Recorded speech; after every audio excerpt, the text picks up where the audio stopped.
Intro. It's intro time. Shush. Everyone shut up.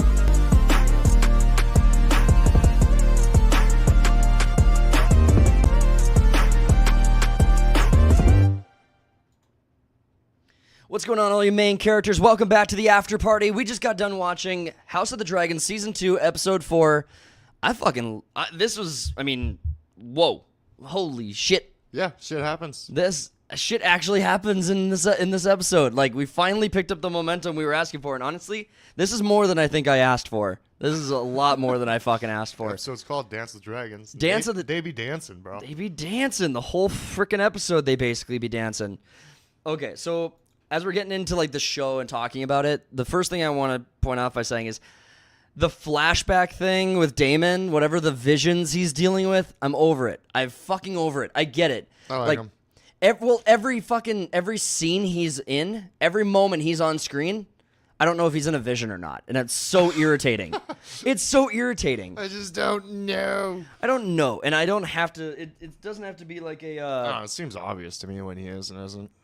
Sure, because there's characters that are dead or from the past or just younger versions of each other. But whoever the woman in the kitchen or whatever he was talking to, the witch, yeah, that's it. It's getting old very quickly for me. I'm just like.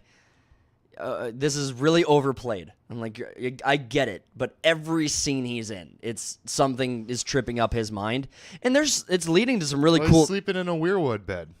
Sure, they chopped down like a shitload of weirwoods to make that castle, and that's kind of like why it's like people think it's cursed. Yeah. Goes on. Go sleep on the couch and just not. Yeah, I don't know. Sleep on the floor. Well, I didn't. Okay, so obviously Was Harrenhal said to be haunted in Game of Thrones originally? Yeah. Okay, so that was referenced. I'm guessing Tywin probably said something, or I think so. Yeah, it's whoever occupies the castle is like cursed or something. Harrenhal just plays into being completely irrelevant, like I was fucking saying last week. Kind of. Yeah, it's because Kristen Cole. Holy shit! He's getting shit done. Then they finally called him the Kingmaker. I knew that nickname from season 1. Yeah. It's like, oh, so he's going to be really important to the story. Yeah, this whole episode really centralized around him and him making like big plays and big intelligent plays. I was surprised that Aemond was able to like leave King's Landing and it be a complete and total surprise for Vhagar to just like not be in King's Landing anymore. Like that was very sneaky for the biggest dragon. Well, maybe they all knew. It's just the audience wasn't told that the Greens knew. Maybe Aegon was like, yeah, fuck it, I'm going to go over there and do shit too. Well, it seemed like Aemond was surprised. He's like, Gods be good or whatever. He had a line when he was on his dragon his brother fighting. Is an idiot. No, Aemond said that. Yeah. Aegon was fighting and he said, Gods be good. Aegon was surprised that Vhagar was there. Oh, that's right. He was, wasn't he? So it couldn't have been. Well, I mean, they're not telling him anything anyway. True. Small council probably knew. Oh yeah. The episode starts off very slowly, and I honestly was very scared for a moment that we were gonna get all of Rhaenyra's time on screen was gonna be like in King's Landing, trying to get another meeting with trying to get another meeting with that bitch to basically try again. Yeah, I was wondering what happened, or it's like how much time has gone since the last episode. But Jacaerys says is like, where the hell were you the past couple days? Well, and you have so her Rhaenyra's son. What's her youngest or what's her Jacaerys? Jace. Yeah. He's I was really expecting him to play more of like a Robb Stark-esque kind of like just this natural born leader. I mean, he's kind of getting there. He's still young. Yeah. And I mean, the war's only had one real battle. Yeah. Attached to it. So, I mean, he's not going to get a moment to shine, but he's being really coddled and just, like, protected. Yeah, Rhaenyra doesn't want to lose another kid and blah, blah, blah. It's like, ah. And then when Rhaenys is like, I'm going to go, it's like, oh, sweet. Maybe she'll die. Yes. And, yeah, I do not like her as a character at all. She's really hypocritical. Rhaenys is, how do you pronounce her name? Rhaenys? Rhaenys. Rhaenys, yeah. she's been this background character for the whole time. She failed to win. She failed to win the war in a single stroke when she had the chance, and she was in the dragon pits. Right. She's so worried that thousands of people are gonna die. It's like you killed thousands of people in the dragon pit. Yeah, And they're just totally leaving that out. I knew that was gonna happen with episode 9. They're just like, yeah, we had a girl boss moment. We're just gonna leave it at that. I just walk away. Yeah. I turn my dragon and I walk away. Yeah, but we start out with Damon, don't we? Yeah. Yeah, and he's having visions and shit and regrets or dealing with his own kind of thing. He runs into the witch, which apparently she's like really old Well, in the book anyway. So I don't know if they're like implying that she's just doing that younger thing, like what's her face, the chick that brought the red woman. where she's like ancient. Yeah. But They really did not touch that at all again after you had that No, it's exposure, and they just left that. review. Here's some old fat chick, naked fat chick, and then we're moving on. Yeah. But yeah, he's dealing with some shit. He's trying to get the Blackwoods to his side while he's tripping balls all the time. Yeah. And that's not really working. And then Sir Kristen pretty much got all the Blackwoods. Because it started off with him after a battle, basically getting their allegiance. And And he's just roaming right through the Riverlands. meanwhile, back in King's Landing. Meanwhile, back in King's Landing, Clubfoot is just taking frickin' charge. He just that moment between him and Queen Alicent. Wow, just frickin' out of nowhere, he's like, "Oh yeah, he probably wasn't choosing Aegon." It's like, there's probably something you're not telling me. Yeah, I was like, you better kind of like tread carefully here, man. But I think she was like kind of like suspicious that he knew way more than because like she was like sending her like when she went to take a bath, she was sending people out, and it's like I don't need people around me because they secrets are gonna fly, and it's like I think Clubfoot just knows everything. Well, and then you had she took I think it's moon tea for the abortion. Yep.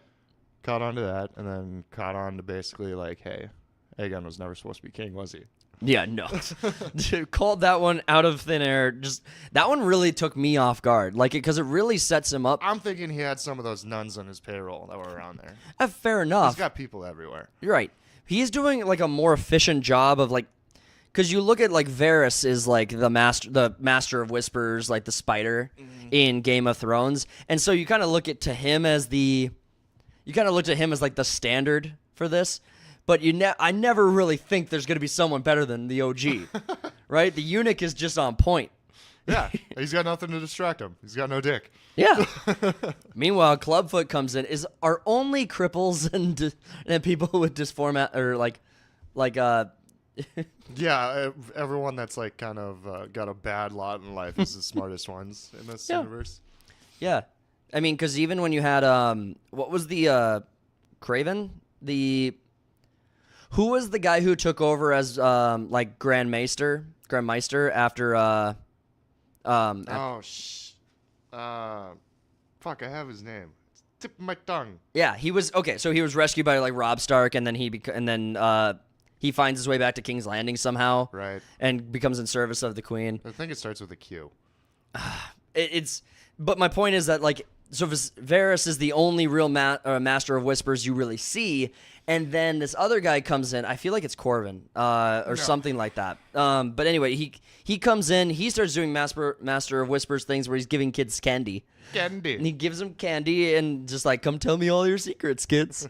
Jeez, like Disney over there. Yeah, he's more of a he had his own little lot of little. What is that? What does Varys call them? Like sparrows or whatever? Yeah. Yep. Little birds. Little birds. His little birds. They be chirping, bro. Yeah. They because he was both Master of Whispers and I think he became the Grand Meister. Right. So he was running both positions. It was really bizarre. So Qyburn. Wow. Why was that so hard for us? Because it's a weird name. It's not an easy name. It's definitely not an easy name. But I really thought, okay, so back to House of the Dragon, like my point was that the Master of Whispers and the like Clubfoot is just knowing everything. He's just walking around just like, I just got knowledge. He's got knowledge. He mentioned sometime in the show too that no one really pays him any attention, so he can kind of just do whatever he wants to. Fair enough, He's yeah. just in the background. But when Rhaenyra, so the first 15 minutes of the episode go by, Rhaenyra's not on screen yet. You don't see her. You assume, and you have all the council and everything saying, "Where did she go off to? We don't know where she is. She's been gone for this, that, and the amount of time." And so everything's still, and we still have a war to fight. All this crowing back and forth. It's really frustrating to listen to. But Rhaenyra's I don't like her council at all. No. No one on there is good. Honestly, they should just have lost by now. They really should just have lost. This is freaking ridiculous that they are still a legitimate faction in this fight. Yeah, I mean, it does. Especially after Rhaenys is dead now. Like, Daemon is off doing his own fucking thing, and then it's basically just Rhaenyra and, like, her kids. No one's communicating with each other whatsoever. No.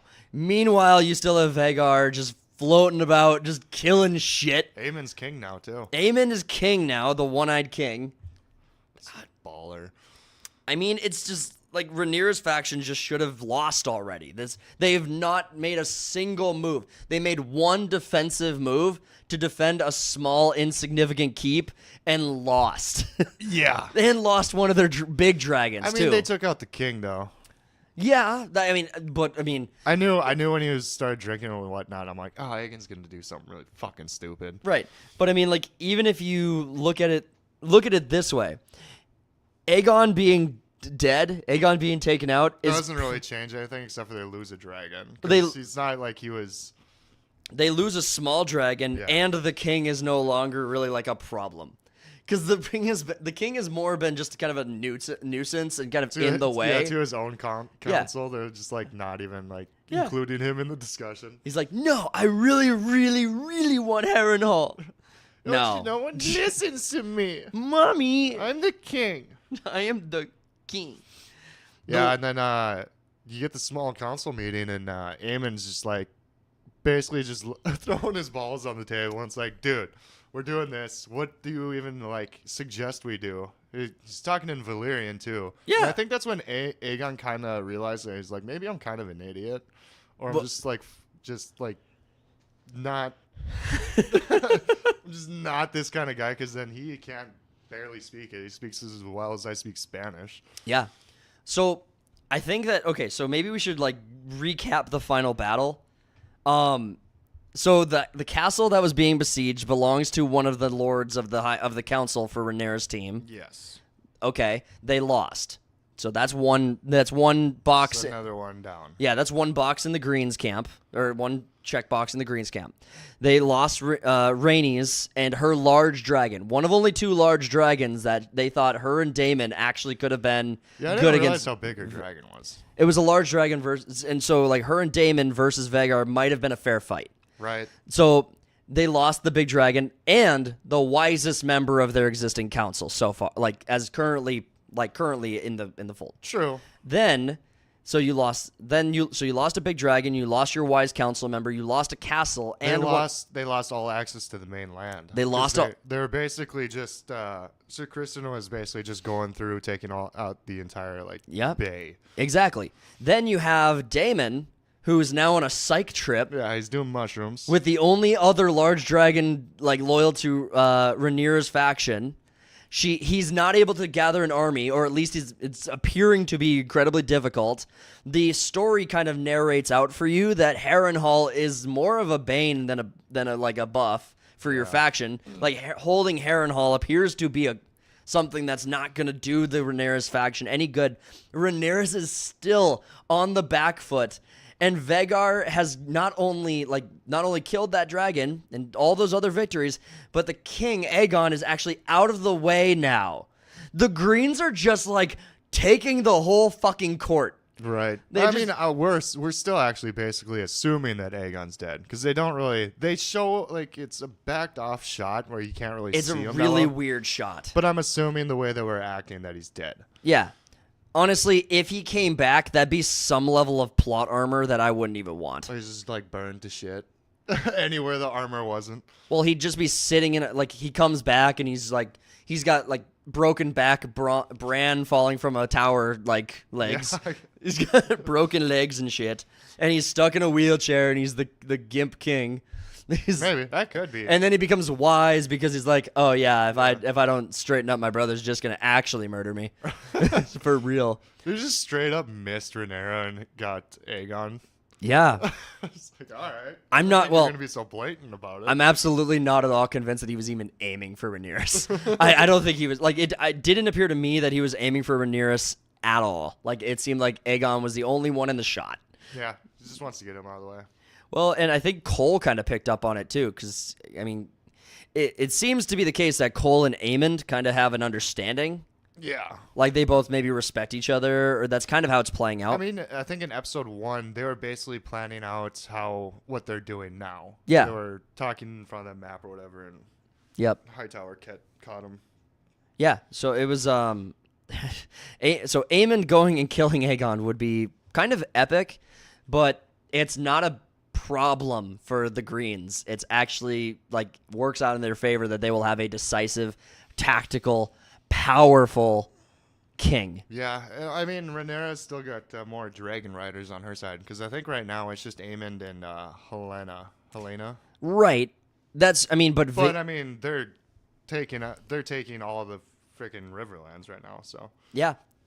I mean, I'm just waiting for Rhaenyra to be like, okay, man the dragons, get to fucking war. Let's go fucking win a fight. We Let's gotta do something, man. Can we win a single fucking fight? Put 4 dragons up in the air at once. Well, there was a lot of moments in the fight that were very predictable.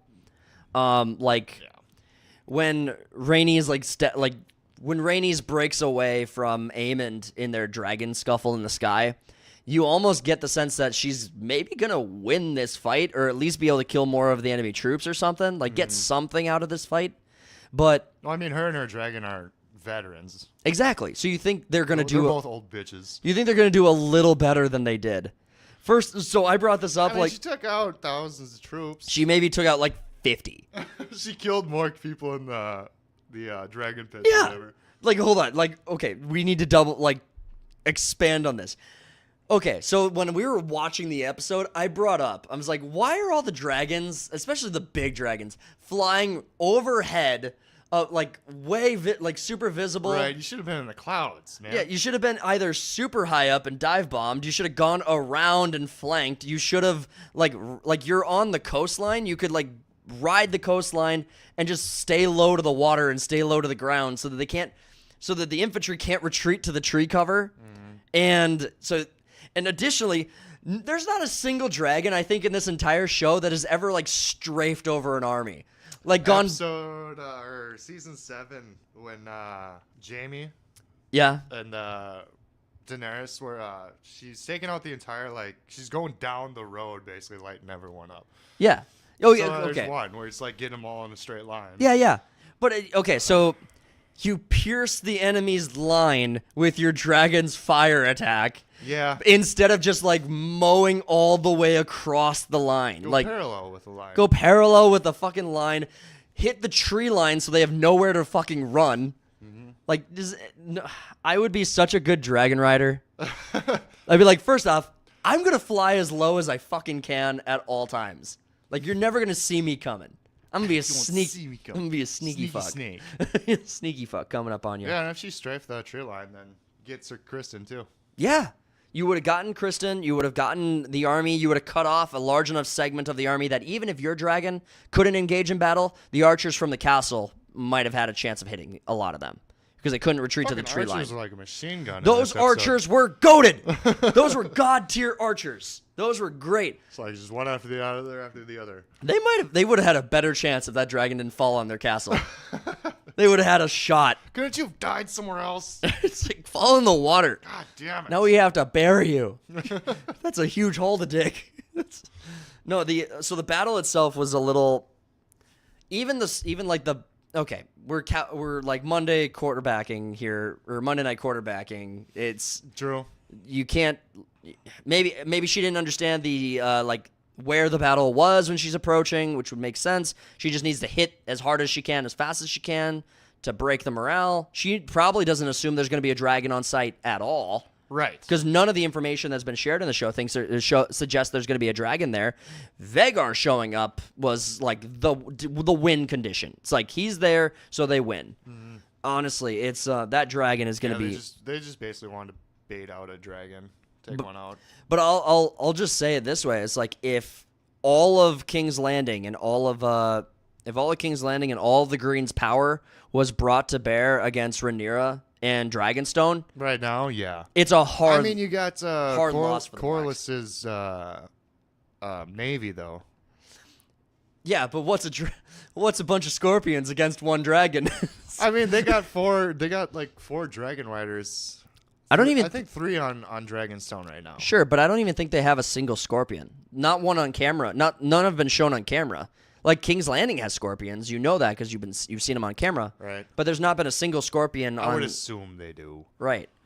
They don't have the production that King's Landing has either. Like Probably King's not. Landing has like industry and like economy. As far as I know, Dragonstone is just a castle, and there's like no town or city there. They have dragon glass. A lot of dragon glass. A lot of useless for a few hundred-year dragon glass. So dumb. So Kristen Cole's army suffered maybe 200 troops casualty in a 1,500 troop maximum. The largest amount of troops they lost was when Vagar fell on them. Yeah, and he was just running through the field. It's like, get the fuck in the air. It's like, what are you doing? Why can't you fly? You are a dragon. Fly. I'm a big old bitch, man. It takes me a while to get up to speed.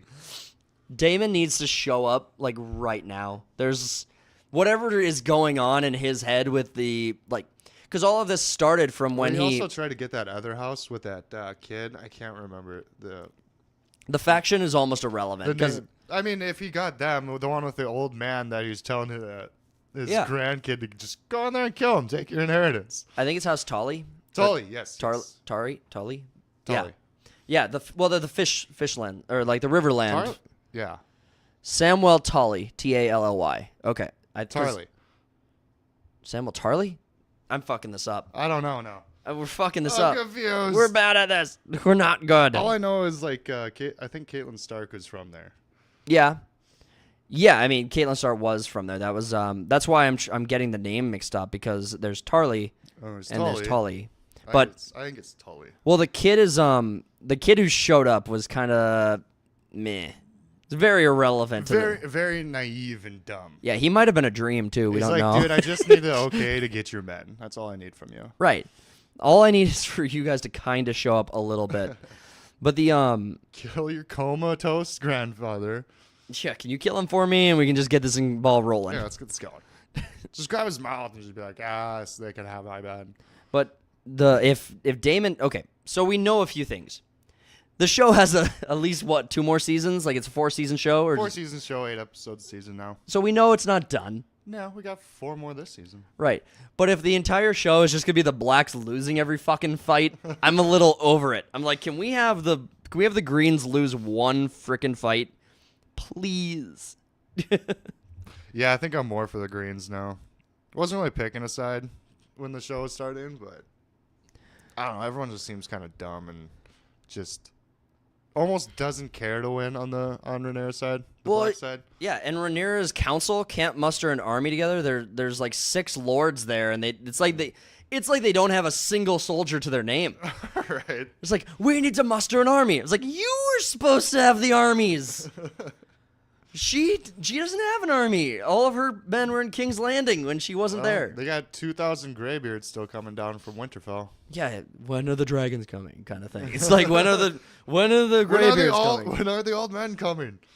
Honestly, if Starks had like an ice, I know that the Valyrians and the Targaryens are the ones with the dragons, but if the Starks had a snow dragon or an ice dragon, that'd be lit. I wonder if in this. Because this is like, 100, 200 years before Game of Thrones? I think it's like 170 or something. I thought 300. Nah, it's not that. Okay.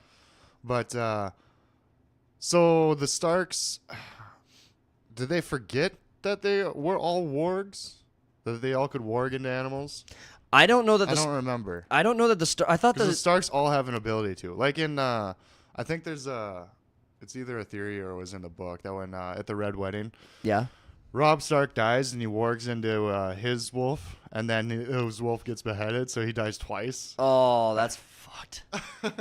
That's deep, man. That's dark, man. Right.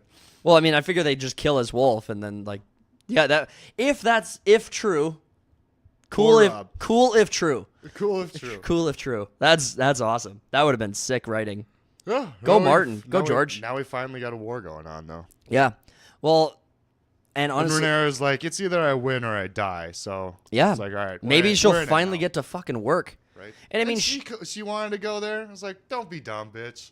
well, and she's like well, honestly, if she had shown up, maybe we might have had like, so first off, War would have been. No, Daemon still would have fought if they killed Rhaenyra. well, Cole should have been like the number one target. It's be like, if they don't believe Vagar's like there, and they have like 1,500 whatever amount of troops that they had there, like, go fucking deal with like the main leader of your opponent's army, and just go He's in attack. the trees, though. It's hard to see. Lots going on. Burn the fucking trees down. Am I the only one who understands that trees are flammable?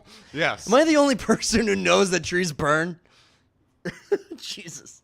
No, They burn stone in this shit. this was such a consequential battle, and Cole is just like wiping like the floor with the black single-handedly. It seems almost. Yeah. I think he's really enjoying his position now. Oh yeah, he's gonna enjoy it a lot Goes more. to now that execute that guy, and it's just like, whatever. Let's get this over with so I get more men. Yep. Let's move on. We got shit to do. It's like, you are a right bastard. I have a baby at home. I need to make sure isn't dead. Oops. Look at this queen I've been fucking. Dude, can you imagine not doing that? Like, get back home as fast as you can. As fast as you can. Maybe you can make an heir, a bastard heir. A bastard there. Dude, I honestly, as far as the show is like leading, if every episode is like this, I'm in it. I'm hard here for it. But There's like half political intrigue, half battle. well, and that's something I was contending with too. I was like, I made the comment earlier. I was like, this is more than I asked for. I was like, it's a bit more than I asked for. I'm like, last episode felt more like Game of Thrones than this episode did, where it was like, sure, there was a battle, but you don't even see the battle. You see like the suspense that built from it and all the intrigue and stuff and all the characters actually doing shit. But then in this battle, in this episode, it's huge battle. It's epic screen time. The dragon's on the screen. I mean, I'm here for it. I just hope, because There's so much complaining online about like how it's going slow or it's too much political intrigue. It's like, that's why you fell in love with Game of Thrones in the first place. And then it became a spectacle later and started to suck ass. Well, so I don't want like everyone's like, yeah, I just want dragons fighting and shit. Well, I don't.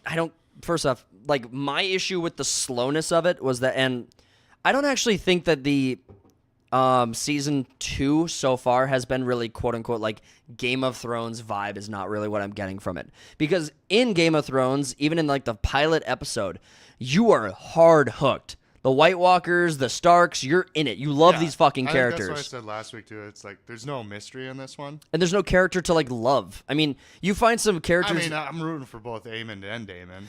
Damon's cool. He's got some weird mind shit going on. Aemond is cool. He's a mama's boy and he's skinny as shit. And then you have like Clubfoot is. And I'm hoping Jace get some cool shit going on his. Clubfoot is an interesting character that I'm actually, when he's on screen, I'm there for it. He's very interesting to watch. It's really cool that they show his intelligence, and he's got great breakaway moments like that. No one on Rhaenyra's team is someone I actually give a shit to even see on screen. All of the side characters are super annoying. We know more about the Greens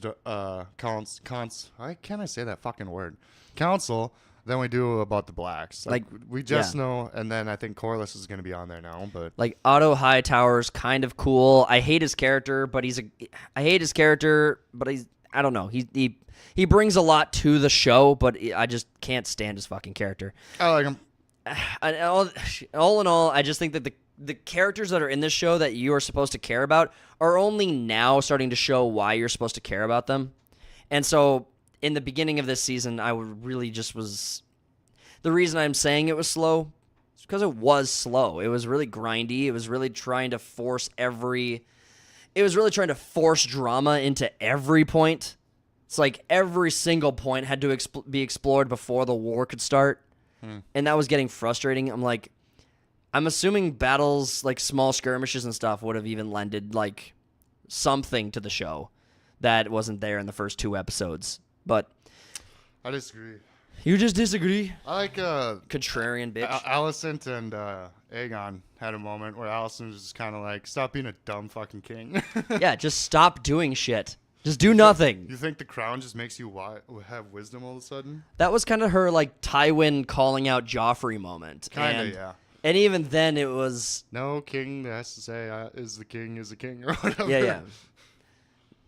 You just put the most powerful man to bed without his supper. I was like, well, he's a drunk, so... But there's just no characters I'm really getting hooked on right now. It's Clubfoot, Cole, Daemon, and... It's sounding like you don't even like the show, the way you've been talking about it. There was things about Game of Thrones. Like, in the Game of Thrones, you obviously had your team was the Starks. You were supposed to love the Starks. They had, like, your quote-unquote hero type of people. Exactly. And this one, everyone's kind of a dick. Exactly. And so... I'm trying to, like, from this entire mosh pit of characters that they're just expanding on, everyone's fucking characters getting so much attention that I'm just not easily finding people to give a shit about in this show. And, you know, epic dragon fights look great on screen. I'm excited to watch them. I think they're going to be fun. But like, the epic fighting and the huge plot development isn't the same thing as good character, like, building. And a lot of people on specifically one side of the war, the black side of the war, are just all fucking stupid, and it's getting old to, like, watch them lose so consistently and have no, like, because I think you're brought up in the first season thinking that the blacks are the good guys and the greens are the ones who betray everything. And that is... Yeah, they are kind of setting it up for everyone to like the blacks, which is weird when you're trying, like, their marketing materials, like, which side are you going to choose, the greens or the blacks? Well, you spent a whole season telling me the blacks were the good guys. Yeah, exactly. And now the blacks can't have a single victory for half of a season. I mean, you still got the other half. You don't know what's going to happen. I don't. What are you bitching about? I'm allowed to critique the first half of the season because it's out and I've watched it and we've talked about it. The second half of the season, we did these things, yes. We'll take on the additional episodes as they come, obviously. But I'm just saying. What am I saying? I don't know. I don't know. I think you hate the show. It's not as good as Game of Thrones. I mean, it's hard to beat those first 4 seasons. Yeah, the first 4 seasons of Game of Thrones, you knew who you were supposed to like. Every character was incredibly charismatic and not just this dark, droomy douchebag. I will say that I think I'm so far, because the whole season's not out yet, I like season 1 more of this. Right. I agree. I think season 1 is better than the second season. You also got so my far. boy Viserys, and his story was pretty good. Well, I think in the last episode, you found some moments of, like, joy in the fact that, like, Daemon takes Harrenhal single-handedly, and there's, like, some comedic relief by the fact that he, like, just breaks into a dinner room. Right. And, like, so you know the guard that he beat the shit out of for no fucking reason? Yeah. That was Matt Smith's, like, choice. He's like, he was supposed to the guard was supposed to run away or whatever. Matt Smith's like, I think Daemon just kind of beat the fuck out of him for no reason. Yeah, it's like he's sieging a castle. He's not gonna let a guard get away. I got to do something. Well, he's not. It'd be dumb to let him get away. Yeah, he pent up too. Fair enough. Fair enough. But yeah, all of the characters in this show, even though they have breakaway moments where they're really, really exciting, and there are starting to develop characters to like. Game of Thrones was far less serious, and so you had characters with genuine charisma. There was more levity. And there was positive things to like, and no one was really dumb in the early season of Game of Thrones. In the early seasons, yeah. Right. You could make the case for Robert being dumb. Naive, I would say. Naive. Oh, wait. No, Robert. No. Yeah, King Robert. Sorry. Yep. King Robert being dumb, but even then, he's just fooling around. He's just doing his thing. He's a warrior that was made king. Right. So, and honestly, you don't have really many mistakes from any faction. No one is making bad decisions in the first few seasons of Game of Thrones. Everyone's just people are just winning or losing based on, like, main point, like, leverage points. Yeah. I think it was, the mothers just wanted peace so bad, and then now they finally got to the point where it's like, all right, there's no going back. So. I hope that the tone of the show... Rhaenyra didn't realize it until last episode. I hope that the tone of the show could shift into... Either the tone of the show needs to shift in a way that allows for some kind of levity so that because Kristen Cole is cool, but he's also just this dark douchebag. Yeah. Damon is really cool, The but dude he's had to shut down his social media because people were Right, giving right. him death threats. But my point is like, you know, I'm not that guy, right? but then you have Amond and Damon, who are both also just kind of dark douchebags who just don't have anything that isn't cool to say. Like all of their lines are one-liners that are cool. Damon was having more fun, like in season one. Yeah. Yeah, and you start to like him. So now he's going through this emotional shit.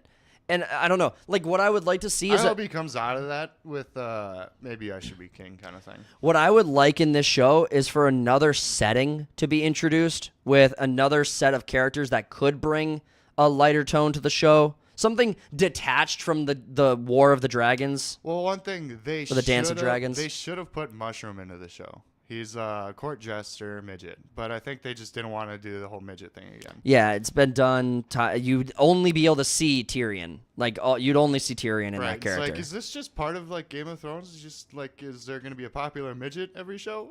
Fair enough. Fair enough. Midgets are pretty cool, but I want a tonal shift in the show. I mean, I'm here for the epic dragon fights. I'm here for the like which side's gonna win, but it's gonna be a teeter-totter of suspense. But where both sides kind of lose a lot and both kind of gain little at a time.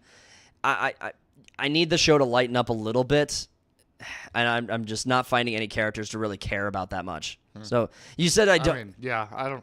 I'm against you on most of it. Right. My problem too is like, yeah, another setting could be introduced because anytime we're out of Dragonstone or King's Landing, I'm like, oh, this feels so much fresher. Yeah, We spent so much time there. Yeah. It's like because in Game of Thrones you had all the stuff in the first season. You had them in the Far East with the Dothraki. You had King's Landing. You had the Wall. You had You had like a bunch. The Eyrie in the first season. Yeah. Yep. You had them traveling on the road, which felt like its own location. Right, you were traveling with the characters too, so yeah, you weren't just teleported from spot to spot. And you saw like magical shit happening. Like you saw the dire wolves were pretty fucking cool. There's more than just the dragons in this world, and I don't know. They really toned down the magic in Game of Thrones. Yeah, I mean, a few hundred years before some Weirwood shit. Yeah, and if that even is what it is, and it's not just PTSD from murdering a baby, like we don't know. We don't know. And then he beheads young Rhaenyra. It's like, what is your deal, bro? Dude, you're having a problem. You have a beheading problem. Yeah, if you're just sleepwalking and you just beheaded one of the kids of you just beheaded a random guard for no reason because you're sleepwalking. That was a cool transition though from that scene into him waking up in bed and then quick having the blood on his hand. That was insane. Amazing. Huge props to the director in that scene. Yeah, huge props. That visually was amazing. This show is here for the awesome visuals. Yeah, shots are great. Yeah, they definitely invest. I mean, I don't know what their budget is per episode, but the CGI for the dragon battles is pristine. It's perfect. It was 18 last season, so I'd assume somewhere around there, maybe a little higher now. Well, the CGI in this show is perfect. It's exactly what I have not seen a single visual defect. Right. So this may cost around between 18 and 22 million, and the Acolyte costs 22 million an episode. Yeah. That's a half hour long. And all we're getting is Asian dong in that show. It's freaking crazy. Yeah. I really liked it. I'd give it 9. I'm up there with 9. I give this episode. Okay. I gotta withhold my 10 because I would say it's not the perfect episode. I would say episode 8 of last season is a 10. Yeah. That was a perfect episode. Okay. So I've given pretty high ratings to some of the previous episodes. I think last episode was better than this episode. Wow. You're contrarian according to the internet because the internet was that's the episode that was really slow. Well, I think the only issue I had with last episode was when Rhaenyra went back and double checked. Are we sure we want this? It's she just dotted her I's and crossed her T's, making sure this war needed to happen. It was a dumb decision, but a good conversation. Yeah, it was great. It was great for story development and making sure that all the characters understand the consequences of what they've done so far and what's about to happen, and setting the tone for it. But this episode, the big battle was awesome. I really liked it. I put it on point with the Battle of the Bastards. I mean, there was only 3 battles in the first show. There was the Blackwater Bay. There was the Long Night. Watches on the Wall. The Watch. Oh yeah, I guess there's Hardhelm. Hardhelm. Yeah. So I guess there was a few more. There's a few. But this individual episode, like the battle in this episode, outperformed like all of those as far as like the spectacularness of them. Obviously, the Battle of the Bastards, in my opinion, was by far the most consequential in the entire show. And I don't think the long night's not a fair example because that was just shit. That was just awful. That was so bad. I think he's the showrunner of this show, the guy that directed that episode. He's a failure. Miguel Sapochnik or whatever. I mean, he's good. But there was like one really dumb, bad episode. Dude, it was. Yeah. And they were like, hey, it wasn't dark. You're just brightness on the world. He blamed everyone's TVs. He's like, modern technology can't keep up with my genius. You gotta turn up the brightness, duh. It's like, that wouldn't have done. Like, this was meant to be seen on an OLED. It's like, you stupid bitch. What are you watching it on tube TVs still? Classic tube TVs. Plasma. All right. right. Thank you guys so much for tuning into this episode. We're going to call it there. If you guys like this conversation, please hit the like button. Subscribe to the channel if you are new. Share the video out there. And we will see you guys next week on the next After Party to watch